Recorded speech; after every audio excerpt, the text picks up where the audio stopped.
뉴스타트 3부로 이어갑니다. 북한의 핵시설은 잘 알려진 평안북도 영변 말고도 평양 근처의 강선단지에도 있습니다. 이 강선단지 쪽에 우라늄 농축을 위한 별관 건물 증축 공사가 완공 단계에 이르렀다고 국제원자력기구 IAEA가 밝혔습니다. 황보선 기자입니다. 지난 3월 초 평양 외곽에 있는 강선 핵시설 단지를 촬영한 위성사진입니다. 본관 건물 뒤쪽으로 길이 120m 새로운 벽이 세워진 흔적이 보입니다. 별관을 짓는 것이라는 추정이 당시에 나왔는데 해당 건물이 최근 외관상 완공 단계에 왔다고 국제원자력기구 IAEA가 진단했습니다.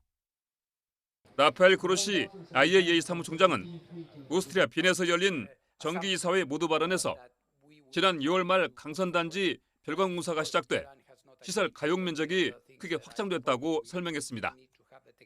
고농축 우라늄 생산에 필요한 원심 분리기를 추가하는 게 별관 증축 목적으로 보입니다. 2019년 당시 미국 언론은 강선에 약 8,000대 정도의 원심 분리기가 있을 것으로 추정을 했는데 확장 작업으로 인해서 1만 대 정도의 원심 분리기가 이제 들어설 수도 있고. 그로시 사무총장은 영변 핵시설 내 실험용 경수로가 가동 중인 정황도 여전히 포착되고 있다고 전했습니다. 간헐적인 냉각수 배출이 관측되고 있고 5메가와트급 원자로와 원심 분리기 농축 시설의 작동 징후도 지속해서 파악되고 있다는 겁니다. 한경북도 길쭉은 풍계리 핵실험장에는 특별한 변화는 없으며 추가 핵실험을 준비하는 상태로 보인다고 그로시 사무총장은 언급했습니다. 이에 따라 북한이 오는 11월 미국 대선 등을 앞두고 7차 핵실험을 강행할 가능성이 다시 고개를 들고 있습니다. YTN 황보선입니다. 미국 백악관이 북한의 대남 오물풍선 살포와 전파 교란 등 최근 도발과 관련해 한반도에서 긴장이 고조되는 데 대해 큰 우려를 갖고 주시하고 있다고 밝혔습니다. 존 커비 국가안보회의 소통보좌관은 워싱턴 외신센터 브리핑에서 한국은 미국의 조약 동맹으로 이를 중요하게 생각한다며 이같이 말했습니다. 커비 보좌관은 미국은 동맹국인 한국을 지원하기 위한 군사적 능력을 비롯해서 국력 전반에서 최선의 태세를 유지하고 있으며 앞으로도 그렇게 할 것이라고 밝혔습니다. 그러면서 오늘 발표할 군태세 변화는 없다고 덧붙였습니다. 정부는 오늘 한덕수 국무총리 주재로 국무회의를 열고 9.19 남북군사 합의 효력을 정지하는 안건을 심의 의결합니다. 앞서 대통령실이 국가안전보장회의 실무조정위를 통해 사실상 유명무실화된 9.19 군사합의 내용 전체의 효력을 정지하기로 한 데 따른 것으로 사실상 방침이 정해진 만큼 곧바로 의결이 이뤄질 것으로 보입니다. 이번 심의는 북한의 잇따른 도발에 따른 정부의 강화된 대응 조치로 효력이 정지될 경우 대북 심리전의 핵심인 대북 확성기 방송을 재개하기 위한 법적 조치가 취해진다는 의미가 있습니다. 바이든 미국 대통령이 이스라엘의 제안이라며 공개한 휴전안에 대해 정작 이스라엘 내부에서 반발이 터져나오고 있습니다. 미국이 휴전안을 다시 띄우려 애쓰고 있는 가운데 가자지구에서는 민간인 피해가 계속되고 있고 이스라엘 인질 사망자도 추가로 확인됐습니다. 김도원 기자입니다. 이스라엘 강경파는 이번에 공개된 3단계 휴전안에 하마스 제거가 빠졌다며 반발을 이어갔습니다. 휴전안이 이대로 추진된다면 연립정부에서 탈퇴하겠다는 위협도 계속했습니다. 극우 성향 장관 2명이 빠지면 네타냐후 총리의 연립정부는 붕괴됩니다. 네타냐후 총리는 휴전안의 일부만 공개된 거라고 해명했지만 반대 인사들을 설득하진 못했습니다. לסחבת יכולה להיות רק סיבה אחת. מדובר בטיוטה של עסקה מופקרת. וכעת יש איזשהו ניסיון לערוך לה הלבנה. 하지만 미국은 휴전안이 전적으로 이스라엘의 작품이고 이행 의지도 확인했다고 강조했습니다. 이제 공은 하마스에 넘어갔다며 휴전안을 수용하라고 촉구했습니다. This gives them what they've been looking for, which is a ceasefire. And over time and through the phases, the potential withdrawal of Israeli forces from Gaza. 하마스는 공식 입장을 밝히지 않고 있지만 이스라엘의 입장 정리가 안 된 상태에서 휴전안에 동의하기는 어려워 보입니다. 가자 지구에서는 난민촌 내 이스라엘의 공습이 이어지면서 민간인 사상자가 속출했습니다. بدون سابق انذار بدون وكانوا يقولوا مناطق امنه اي امنه وهم قاعدين بنزلوا الدور على ساكنيهم. 이스라엘군은 하마스에 납치된 인질 중에서 4명이 추가로 숨진 것으로 확인됐다고 밝혔습니다. 전쟁이 8개월째로 접어드는 가운데 무고한 희생이 계속되고 있습니다. YTN 김도원입니다. 주요 7개국 G7 정상들은 조 바이든 미국 대통령이 밝힌 가자 전쟁 3단계 휴전 협상안을 전폭적으로 지지한다는 입장을 냈습니다. 이들은 현지 시간 3일 공동 성명을 내고 이 휴전안은 가자 지구의 즉각적인 휴전, 모든 인질 석방, 인도적 지원, 이스라엘의 안보 이익으로 이어질 것이라고 기대했습니다.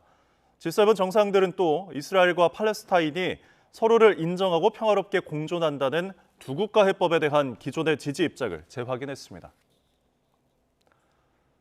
지난주 트럼프 전 대통령이 성추문 입막음 사건으로 유죄 판결을 받은 데 이어 이번에는 바이든 대통령 아들에 대한 재판이 시작됐습니다. 공화당은 트럼프 유죄는 정치적 판결이라며 대대적인 반격을 예고했습니다. 워싱턴에서 권준기 특파원입니다. 조 바이든 대통령의 아들 헌터 바이든이 부인 손을 잡고 법정으로 출석합니다. 15분 뒤쯤엔 생일을 맞은 질 바이든 여사가 아들 재판을 방청하기 위해 법원으로 향합니다. 헌터 바이든이 지난 2018년 마약 중독 사실을 숨기고 권총을 구입한 혐의로 형사 재판이 시작됐습니다. 미국에선 마약 중독자의 총기 구매가 금지돼 있지만 당시 연방 서류를 거짓으로 작성했다는 게 기소 이유입니다. 바이든 대통령은 성명을 내고 아들이 자랑스럽다며 응원을 보냈습니다. 다만 대통령으로서 계류된 연방 사건에 대한 발언은 하지 않겠다고 강조했습니다. 헌터의 혐의는 징역 25년 또는 75만 달러 벌금형까지 처해질 수 있는 중범죄지만 폭력에 연루되지 않은 초범이어서 징역형 가능성은 거의 없다는 게 일반적인 관측입니다. 다만 트럼프 유죄 판결 직후 시작된 재판인데다 바이든 가정의 어두운 과거사가 재조명될 수 있어 선거 캠프는 난감해하고 있습니다. 이런 가운데 공화당은 다음 주 트럼프를 기소했던 검사를 의회 청문회장에 앉혀 반격에 나서기로 했습니다. 정치 검찰의 선거 개입이라는 걸 의회에서 밝혀내겠다는 겁니다. Come to the point where they are going to try to put President Trump in prison with these fake felony charges and convictions are absolutely fake. 공화당 1인자인 마이크 존슨 하원 의장도 모든 무기를 동원해 반격하겠다고 말해 7월 선거공판 전까지 여론전에 집중하겠다는 뜻을 분명히 했습니다. 워싱턴에서 YTN 권중입니다. 멕시코 대선에서 좌파 여당의 클라우디아 쉐인바움 후보가 당선됐습니다. 마초의 나라로 불리는 멕시코 헌정 사상 200년 만에 첫 여성 대통령입니다. 권영희 기자입니다. 멕시코의 첫 여성 대통령은 필연이었습니다. 여야 대선 후보가 모두 여성이었습니다. 좌파 집권당 국가재생운동 모레나의 클라우디아 쉐인바움 후보가 그 주인공이 됐습니다. 출구조사 결과 야당연합 소치틀 갈베스 후보를 여유 있게 따돌렸습니다. 1824년 연방정부 수립을 규정한 헌법 제정 후 200년 만에 탄생한 첫 여성 대통령입니다. Agradezco también porque por primera vez en 200 años de la República me convertiré en la primera mujer presidenta de México. 쉐인바움은 과학자 출신으로 환경부 장관과 수도 멕시코시티 시장을 지낸 엘리트 정치인입니다. 인구 1억 3천만 명의 멕시코를 6년간 이끌게 됩니다. 일단 온건한 이민 정책과 친환경 에너지, 공기업 강화 등 현 정부 정책을 계승할 것으로 관측됩니다. 국제사회의 관심은 남성 우월주의를 깨부수는 역사의 진보로 기록될지 여부입니다. Aunque tengan las mismas funciones, siempre le han dado mucha preferencia al hombre. Entonces yo pienso que ahorita va a marcar una diferencia muy importante para que tengamos una mujer como presidente. 멕시코는 유난히 남성 중심 문화가 심합니다. 하루 평균 10명의 여성이 살해된다는 정부 통계도 있습니다.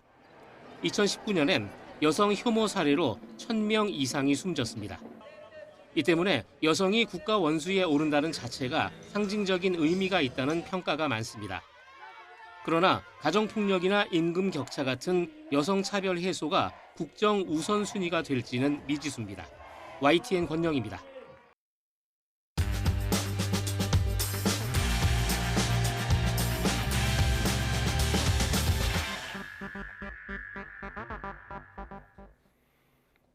6월 4일 화요일 주간 브리핑 시작합니다. 먼저 동아일보 보시죠.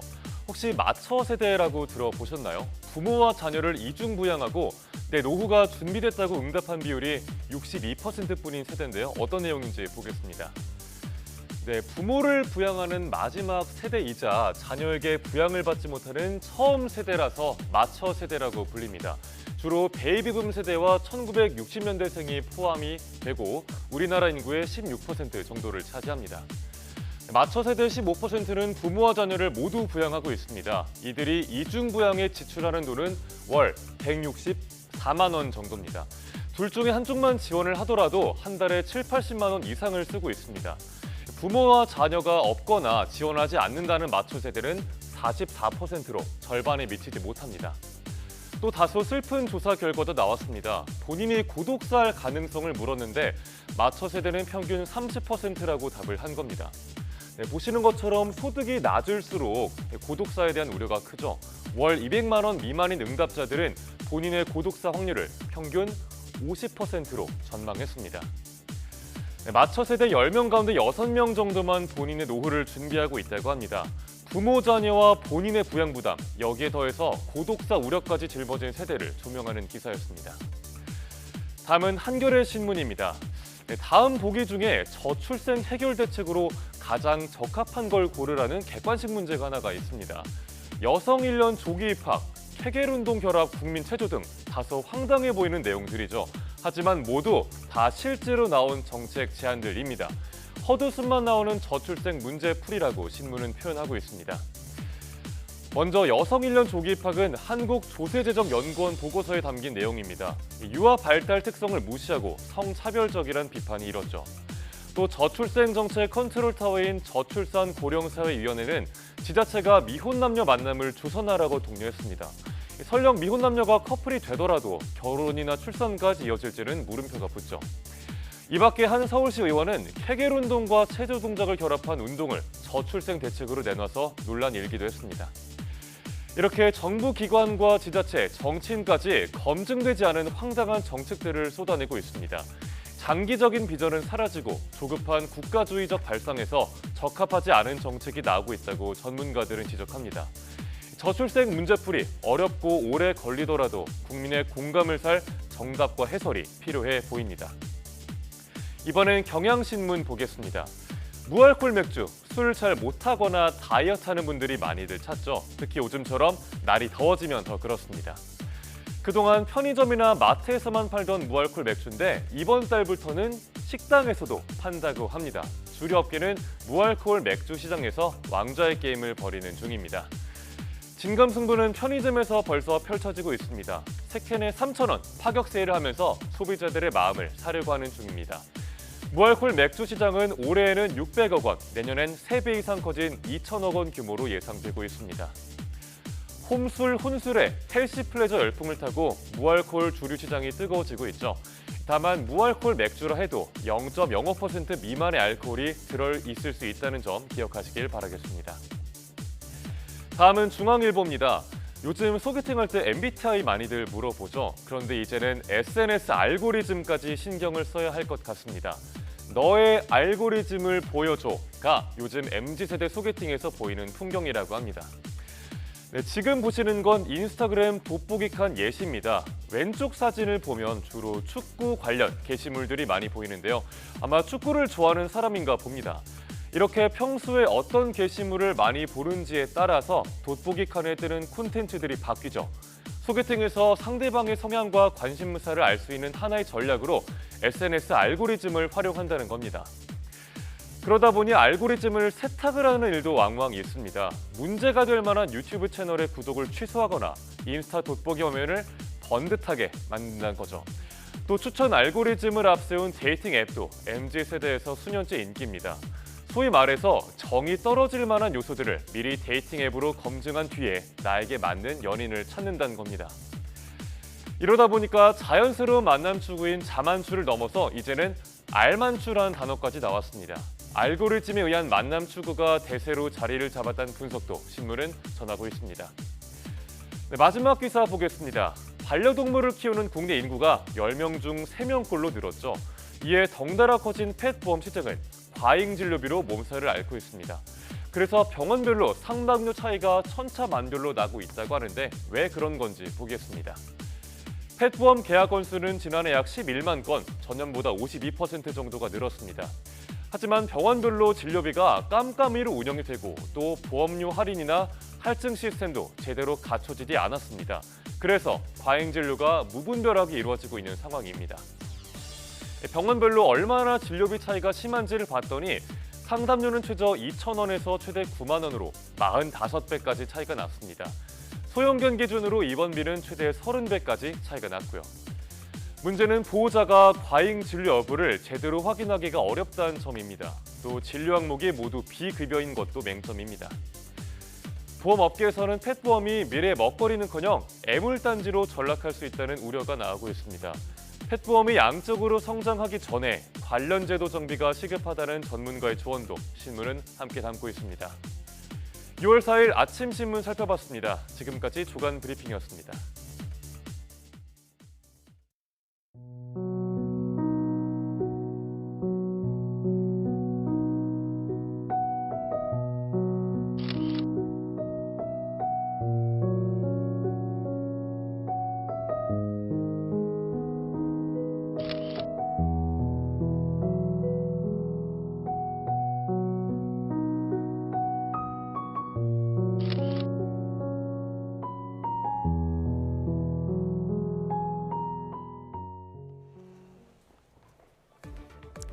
오늘 열리는 재판 살펴보겠습니다. 서울대학교 동문등 여성 수십 명을 대상으로 음란물을 만들어 유포한 이른바 서울대 N번방 사건의 주범 박모 씨의 첫 재판이 오전 11시 10분부터 진행됩니다. 현재까지 확인된 피해자만 60여 명에 달하는데 박 씨 등 3명을 기소한 검찰은 추가 수사도 진행하고 있습니다. 오후 2시부터는 후원사로부터 억대 금품을 수수한 혐의를 받는 프로야구 기아 타이거즈 장정석 전 단장과 김종국 전 감독의 두 번째 공판이 열립니다. 첫 재판에서 두 사람은 기아 팬이었던 사업가 김모 씨로부터 경력금 명목의 돈을 받기는 했지만 부정한 청탁은 없었다는 취지로 주장했습니다. 아파트의 빌트인 가구 입찰 과정에서 2조 3천억 원 규모의 짬짬이를 벌인 혐의로 기소된 가구업체와 하도급 업체에 대한 선고가 오후 4시부터 진행됩니다. 앞서 한샘과 한샘 넥서스 등 가구업체들은 재판에서 대부분 공소 사실을 인정하면서 선처를 호소한 반면에 최양하 전 한샘 회장 측은 짬짬이에 관여한 바가 없다며 혐의를 부인했습니다. 대장동 개발 비리 의혹 등으로 재판을 받는 이재명 대표도 오늘 오전 10시 반쯤 법원에 출석할 예정입니다. 대한의사협회가 정부의 의대 증원에 맞서 개원이 의대 교수들과 함께 집단 행동에 나서기 위한 투표를 오늘부터 나흘 동안 진행합니다. 가장 강력한 카드로 집단 휴진, 그러니까 총파업이 거론되고 있습니다. 정부는 일단 전공의 마음부터 되돌리기 위한 퇴로를 모색하고 있습니다. 윤성훈 기자입니다. 의사협회는 오늘부터 나흘간 모든 회원을 대상으로 휴진 여부와 규모, 시기를 묻는 온라인 투표를 진행합니다. 또 5일엔 의대 교수들과 함께 연석 회의를 열고 이어 9일에는 대표자 회의를 통해 추가 대응 방안을 결정할 예정입니다. 의대 증원에 맞선 대규모 집단 행동을 앞두고 마지막 의견 수렴 절차에 나서는 셈입니다. 파급력을 키우기 위해 의대 교수뿐 아니라 개원이까지 집단 휴진에 참여시키는 게 의협의 목표입니다. 사실상 총파업을 통해 정부의 의료개혁 정책에 제동을 걸겠다는 겁니다. 6월부터 본격적으로 의료농단, 교육농단, 암환자고려장, 어르신고 의료고려장을 막는 의료농단에 대한 큰 싸움을 시작합니다. 정부는 갈등과 대립만 일으킬 뿐이라며 자제를 요청하면서도 개헌이들이 집단 행동에 나서면 필요한 조치를 하겠다고 경고했습니다. 집단 휴진 투표를 실시하고 대학 총장을 상대로 소송을 제기하는 것은 끝없는 갈등과 대립만을 촉발할 뿐입니다. 한편으론 유화책도 내놨습니다. 증언 백지화를 제외한 나머지 의료계의 요구사항을 수용할 수 있다며 특히 전공의들의 사직서 수리를 적극적으로 검토하고 있다고 밝혔습니다. 사직서 수리를 막지 않아 수련 병원을 떠난 전공의들이 일반의로 병원에 채용될 수 있도록 퇴로를 열어주겠다는 겁니다. 또 오는 9월 2일 예년처럼 의사 국가고시 시험을 치르기로 해 의사 면허 취득을 앞둔 의대생들의 수업 복귀를 유도했습니다. 의대생 여러분들은 의사로서 미래를 준비하는데 불이익이 없도록 조속히 수업에 복귀해 주시기 바랍니다. 일각에선 의사들의 집단행동 실효성에 대한 의문이 제기되는 가운데 실제 돌입 시 중증, 응급 환자의 피해가 집중될 것이란 우려도 나옵니다. YTN 윤성훈입니다. 네, 이런 가운데 의료협회 총파업 투표와 별개로 서울의대 병원 교수들이 총파업 돌입을 위한 투표에 돌입했습니다. 서울의대 서울대병원 교수협의회 비상대책위원회는 어제부터 교수들의 총파업 참여 여부를 묻는 투표를 실시한 것으로 전해졌습니다. 한 관계자는 이번 투표 결과를 토대로 비대위가 오늘 긴급 총회를 열고 총파업 이행 여부와 시점 등을 논의할 방침으로 알고 있다고 말했습니다. 실제 총파업이 이뤄지게 되면 응급실과 중환자실을 제외한 모든 과목의 진료가 중단됩니다. 최대 140억 배럴에 달하는 석유와 가스가 매장되어 있을 가능성이 매우 높다는 결과가 나왔고,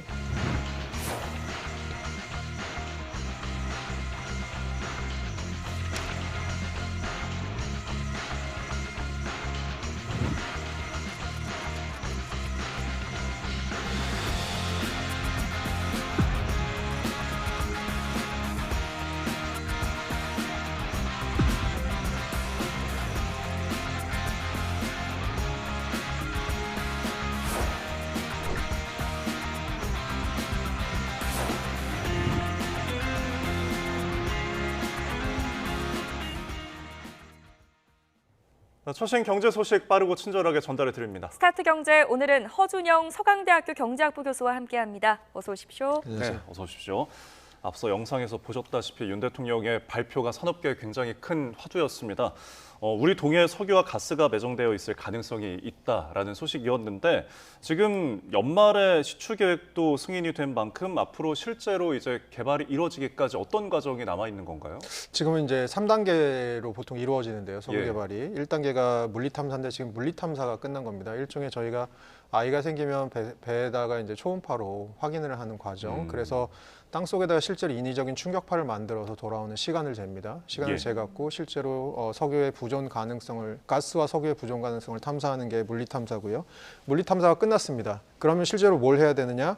두 번째 단계인 탐사 시추로 넘어갑니다. 그래서 바다에 실제로 구멍을 내갖고 바다의 지층에 구멍을 내서 실제로 석유나 가스가 있는지, 있다면 어느 정도 있는지 그걸 가지고 경제성 평가를 하게 됩니다. 앞으로 어느 정도의 비용이 들 거고 여기를 통해서 우리가 얻을 수 있는 수익이 얼마인지. 그래서 수익이 비용을 초과하면, 수익이 비용보다 크면 그때부터 본격적인 상업 개발에 들어갑니다. 그것이 3단계째 상업 개발입니다. 지금 보면 지금 1단계는 끝난 것 같고요. 탐사 시추를 시작한다고 하면 한 2027년이나 28년경부터 이제 본격적으로 경제성 분석 끝나고 나면, 예를 들어서 우리가 이걸 하겠다, 경제성이 있다라고 하면 27년이나 28년부터 본격적으로 상업 개발 들어가면 요게 또 몇 년 정도 이렇게 설비를 만들고 하는데 걸리지 않습니까? 그럼 2035년부터 아마 석유와 가스를 생산해낼 수 있을 거다라고 보고 있습니다. 네, 이 사업의 핵심은 뭐니 해도 경제성 아니겠습니까? 이 시추공 한계를 뚫는데 1,000억 원이 넘는 비용이 든다고 합니다. 이 사업적 가치는 어떻게 보세요? 그러니까 제가 아까 말씀드린 것 중에 시추공을 뚫는다는 건 결국 뭐냐면 가능성이 있는 데다 시추공을 뚫어서 실제로 만나서 그 지층과 만나서 거기에 석유와 가스가 어느 정도 있는지를 확인하는 과정인데, 요게 확률이 보통 지금 정부 발표가 20%, 있을 확률이 20% 정도라고 하고요.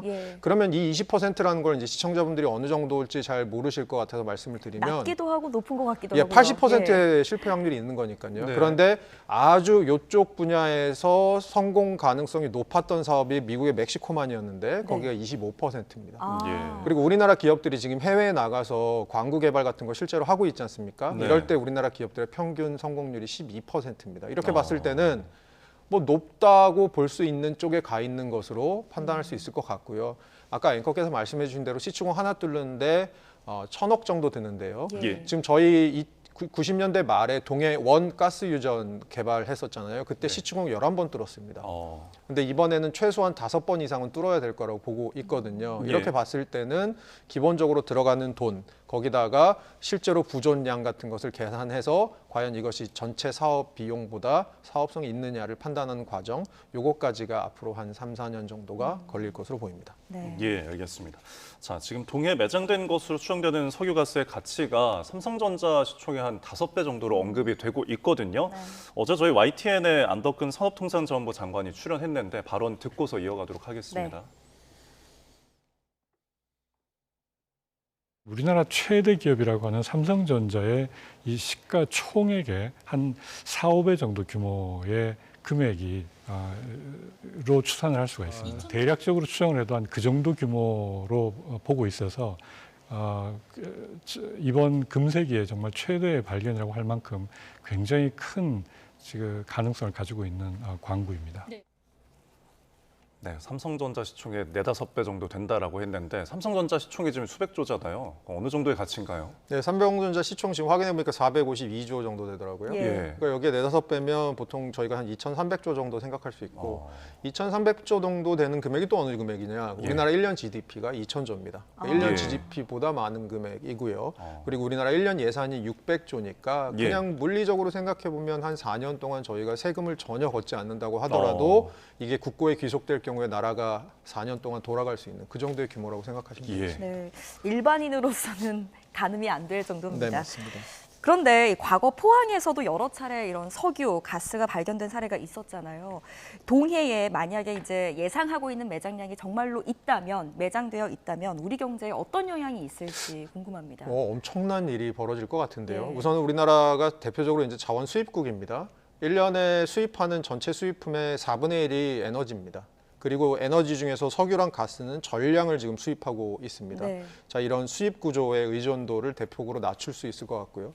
최근에 저희 경제라는 말 앞에 뒤에 항상 두 글자가 더 붙는데 경제 안보라는 말이 붙지 않습니까?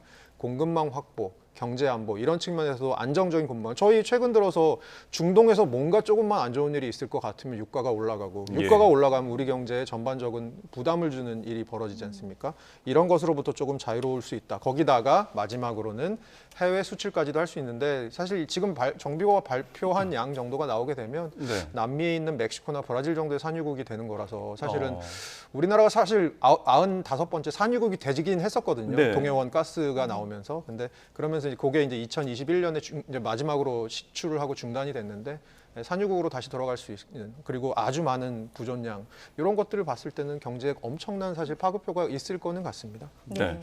자, 경제에 미칠 파급력이 굉장히 크다라고 지적을 해주셨는데 사실 어제 윤석열 대통령의 발표만으로도 곧바로 지금 관련 주가들이 폭등을 했거든요. 상한가를 치면서 투자자들이 굉장히 몰리고 있는데 이럴 때일수록 좀 더 투자에 유의를 해야 되지 않을까요? 제가 어제 그래서 그 이 테마주들이 모였나 좀 자세히 보니까요. 주로 무슨 석유 붙은 테마주들이 많더라고요. 근데 그중에 아주 많은 부분이 사실은 이런 채굴 부분과 전혀 관련이 없는 그냥 석유 제품을 생산하는 그런 기업들도 굉장히 많았거든요. 결국은 두 가지를 보시는 게 굉장히 중요할 것 같습니다. 첫 번째로는 아까 말씀드린 대로 저희가 사업 전망 자체에서의 확률 게임이 있지 않습니까? 사업 전망이 어느 정도 될 건지는 시간을 두고 조금 더 정확한 정보가 나올 것 같고요. 두 번째는 제가 방금 전에 말씀드린 대로 실제로 이것이 저희가 정부에서 지금 주도하고 있는 이런 사업과의 관련성이 어느 정도 되느냐. 그냥 이름만 석유자가 붙은 기업이 아니고 실제로 이런 에너지 개발 사업에 관련이 있는 기업들인지 아닌지를 판별하시는 것도 굉장히 중요할 것 같습니다. 자, 어마어마한 경제적 가치가 기대가 됩니다. 하지만 또 정부에서는 이제 또 탐사 시추를 시작하는 단계인 만큼 차분하게 단계를 기다려보자라는 입장이니까요. 저희도 너무 지나치게 들떠서는 안 될 것 같습니다. 다음 소식 살펴보겠습니다. 최태원 SK그룹 회장 어제 이혼 소송 항소심 판결과 관련해서 나흘 만에 첫 입장을 밝혔죠. 네, 그러니까 이혼 소송 판결이 나왔는데 왜 기업 차원에서 뭔가 기업의 대표로서 입장을 밝혔지라는 생각을 하실 건데 사실은 이게 사실은 기업의 경영 지배 구조와 좀 관련이 있는 부분이 있어서 그렇고요. 그래서 최태원 회장의 발언을 요약해 보면 개인적인 일로 SK 구성원과 이해관계자 모두에게 심려를 끼쳐 죄송하다. 그리고 SK와 국가경제 모두에 부정적인 영향이 없도록 묵묵하게 소임을 다하겠다. 결국은 그러면 이 이혼 소송이 어느 부분과 연결되어 있느냐라고 생각해 보면 사실 이제 노소영 관장의 그 아버님께서 사실 이제 노태우 전 대통령인데 어떻게 보면 두 가지 측면에서 지금 SK가 요것과 관련이 있을 부분이 있다. 첫 번째로는 한 300억 원 정도의 그 노태우 전 대통령의 자금이 SK의 초기 자금으로 쓰이면서 기업의 성장에 굉장한 역할을 했다라는 게 하나고, 그리고 저희가 그 부분에 대해서 좀 비자금이 아닌지라고 생각하는 부분이 있지 않습니까?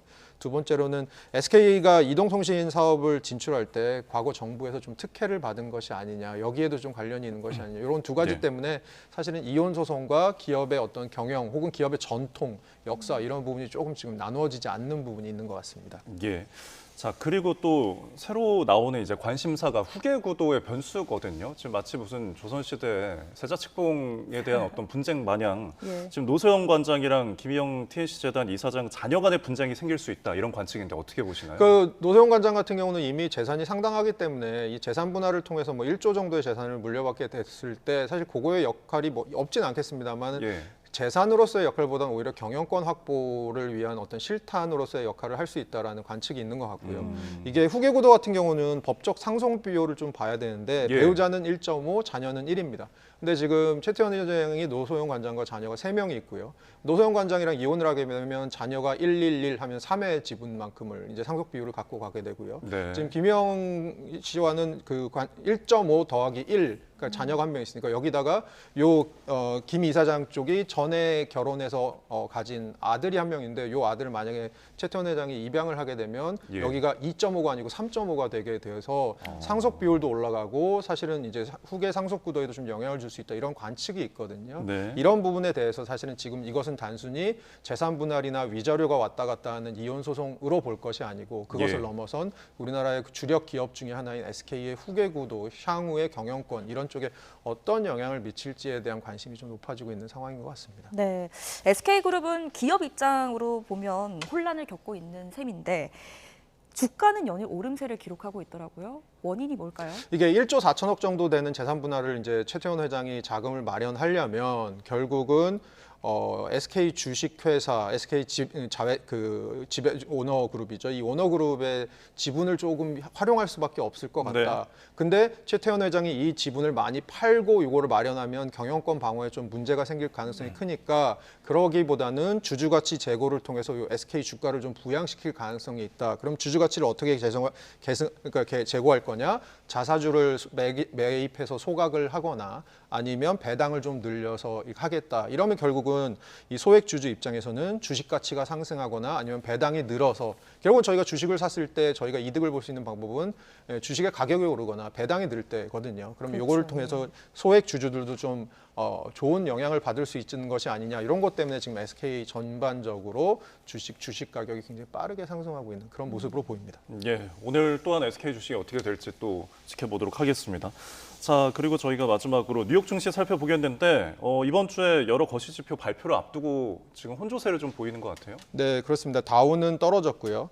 그다음에 스탠다드 프로스 500이랑 나스닥은 상승했는데요. 특히 나스닥 같은 경우는 이제 기술주가 엔비디아에서 이제 차기 AI 그래픽 저장 장치 루빈 발표 계획했으면서 이게 또 이제 전반적으로 기술주를 좀 도움을 주고 있는 것 같고요. 보니까 아까 앵커께서 말씀하신 대로 이번 주에 뭐 미국의 노동시장 지표도 나오고요. 지금 전반적으로 좀 더 큰 흐름에서 좀 보셨으면 좋겠는 게 미국이 지금 소비가 생각보다 좀 둔화가 되고 있는 사인이 나오고 있다라는 얘기거든요. 그러면 이렇게 소비가 둔화될 때 연준은 좀 선제적으로 금리를 내릴 가능성, 그래서 금리 인하가 생각보다 뒤로 밀리는 것이 약간 앞으로 당겨질 수도 있다, 이런 얘기들이 나오고 있는데 그 부분들에 대해서 좀 주목하실 필요가 있지 않을까 봅니다. 네, 알겠습니다.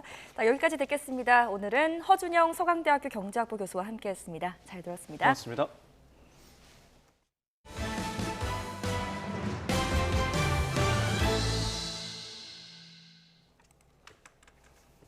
가짜 가상화폐 채굴기에 투자를 하면 큰 돈을 벌 수 있다고 속여서 수억 원을 가로챈 일당이 경찰에 붙잡혔습니다. 일당들은 이렇게 빼돌린 투자금으로 명품 시계와 가방을 사들였는데 일부는 마약을 투약한 정황도 확인됐습니다. 배민혁 기자입니다. 호방대원이 문짝을 뜯자 경찰들이 집안으로 들이닥칩니다. 야, 제품 좀 갖고 와, 집회. 이어 방 안에 숨어있던 사기 일당 중간 관리책을 체포합니다. 본사 총책 20대 남성 이모 씨를 중심으로 모여 투자 리딩 사기를 일삼은 일당들로 가짜 가상화폐 채굴 사업 투자를 미끼로 투자자들을 유인했습니다. 초기에는 몇 차례 수익을 나눠주기도 한 이들은 VIP 특별 행사 기간이라고 속여 할인된 가격으로 투자하라고 유도한 뒤 거액을 챙겨 잠적했습니다. 이들이 이렇게 지난 2월 중순부터 20일 동안 챙긴 금액만 7억 원, 피해자는 69명에 달합니다. 일당은 투자자 물색을 위해 텔레그램에서 개인정보를 구매하기도 한 것으로 확인됐습니다. 예전에 주식 리딩이나 코인 투자에 관심이 있는 사람들이 그 사람들이 이름과 전화번호, 성향, 대략적으로 얼마의 돈을 갖고 있는지 그런 것까지 써 있는 그런 것들을 자료를 돈을 주고 사는데요. 한번 범죄 피해를 입었던 사람한테 또다시 범죄 피해를 입힌다는. 경찰은 일당의 주거지에서 현금 4천만 원을 포함해 투자금으로 사들인 명품 가방과 시계 등을 발견해 압수했습니다. 운영 총책 20대 유모 씨의 집에서는 마약도 발견됐습니다. 조직 운영 총책의 집에서 발견된 필로폰과 일회용 주사기입니다. 압수된 양만 18g인데 600명이 동시에 투약할 수 있는 양입니다. 경찰은 관리자급 7명을 구속하고 나머지 일당을 불구속 상태로 검찰에 넘긴 가운데 이들이 마약을 유통한 정황이 있는지도 수사하고 있습니다. YTN 배민혁입니다. 네, 부산에서 승용차가 차량용 승강기로 돌진해서 문을 부수고 10m 이상 추락하는 사고가 났습니다. 승강기 내부로 접근이 쉽지 않아서 사고 차량에 난 불을 끄고 운전자를 구조하는 게 쉽지 않았습니다. 김종호 기자입니다. 5층 건물 옥상에 자리한 주차장입니다. 흰색 승용차가 차량용 승강기에 올라 1층으로 내려가고 조금 뒤에서 순서를 기다리던 다른 승용차가 닫힌 승강기 문으로 돌진합니다.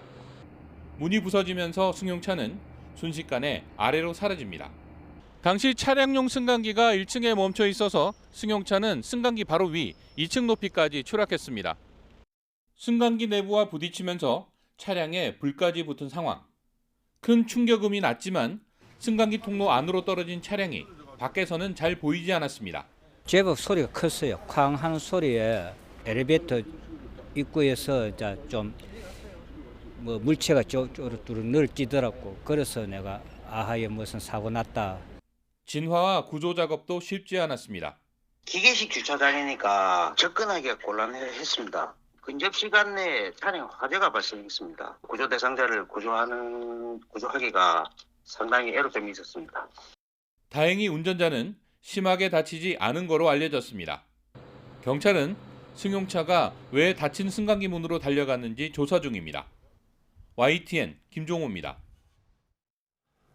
고 이건희 회장의 기증품 중 엄선한 유물 360점이 제주를 찾았습니다. 오늘 개막해서 8월까지 열리는 제주특별전에서는 인왕 제색도를 비롯한 국보부터 제주와 관련된 유물까지 다양하게 관람할 수 있습니다. 고재형 기자입니다.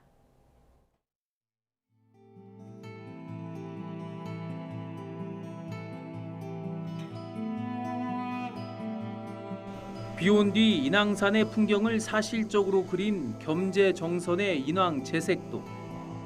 힘차게 그어내린 붓질에서 겸재의 자신감이 드러납니다. 고 이건희 회장의 기증품 중 국보와 보물 26점을 포함한 유물 360점이 제주를 찾았습니다.